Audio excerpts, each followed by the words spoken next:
perspective, Zachary Sherman is a teen from Westchester. As Dr. Shah said, I'm Zach Sherman. I'm a teen from Westchester, second semester senior. Growing up, I've seen what smoking and menthol has done to my family. I never met my grandma, and I'm slowly watching my aunt kill herself. Going into high school, even with the prior experience and knowledge that my mom drilled into me about smoking and the dangers of it, e-cigarettes were different because they didn't seem like they were related to smoking or the same thing at all. The marketing of flavors were also very enticing, and they do taste very good, which seems to target the children.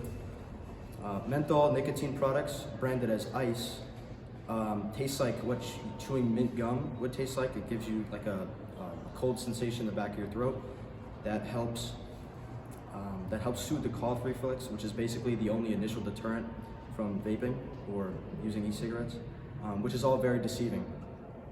I've seen what e-cigarettes has done to my friends. Some started as early as freshman year, are still struggling to stop. Two of my friends who managed to stop using e-cigarettes use things called Zins, which is basically a small white pouch that you put in your mouth, which contains nicotine. It's basically the modern version of chewing tobacco, and it's also flavored. A surprising number of people in my grade have moved from e-cigarettes to regular cigarettes, which is the opposite of what is marketed.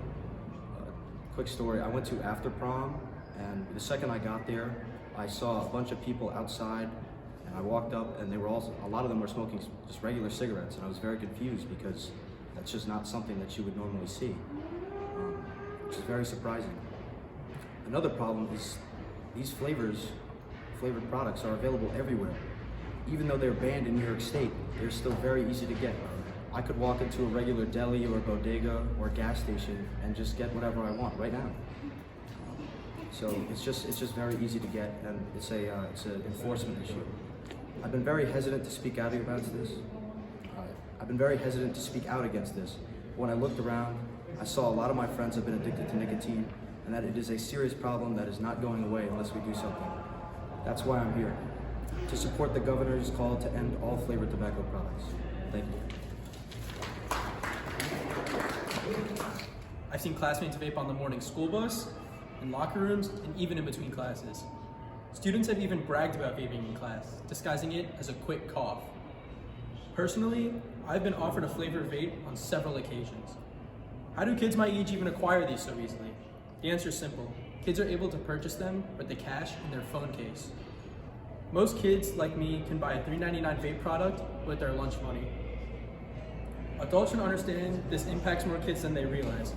A varsity athlete, the theater kid playing a lead role in the school play, and even Ivy League bound students are all using flavored nicotine products.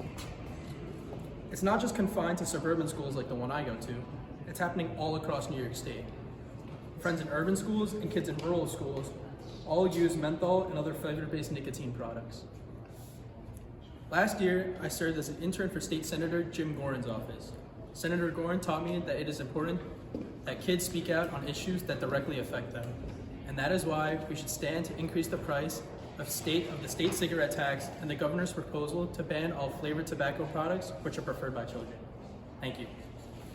The united coalition that's in favor of this proposal. It's not just the teens themselves who are saying something needs to be done. It's not just the pediatricians who are saying this is coming into our offices, but it's our frontline educators who are also seeing the damage that these products can do to our children. So here to provide that perspective is Kyle Belokopitsky from the New York State Parent Teachers Association. Thank you, Doctor, and thank you so much for our students being here. That student's voice is so critical as we do this advocacy work. I'm Kyle Belokopitsky, Executive Director of the State Parent Teachers Association, and on behalf of our 2.6 million school children and their families, we know that the health, wellness, and safety of our students is paramount. We are so thankful for what New York State has done so far to help us end this vaping and tobacco cigarette smoking epidemic.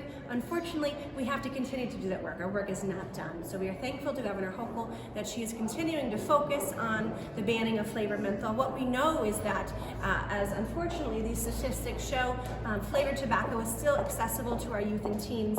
80% of our students start their tobacco life with flavored tobacco. 50% of our teens right now are starting in high school on menthol. So we have to, in this budget, we're doing 2 weeks weeks. We have to ban menthol. Also, big tobacco continues to target especially our people of color, our children of color, and LGBTQIA+ students with that menthol flavor.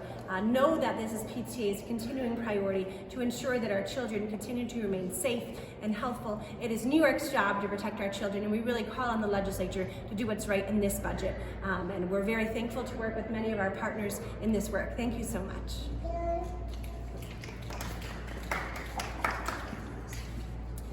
To share the New York School-Based Health Alliance perspective, Sarah Murphy.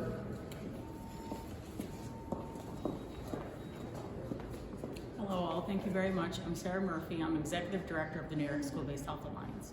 We serve more than 250,000 children at 250 school-based health centers statewide.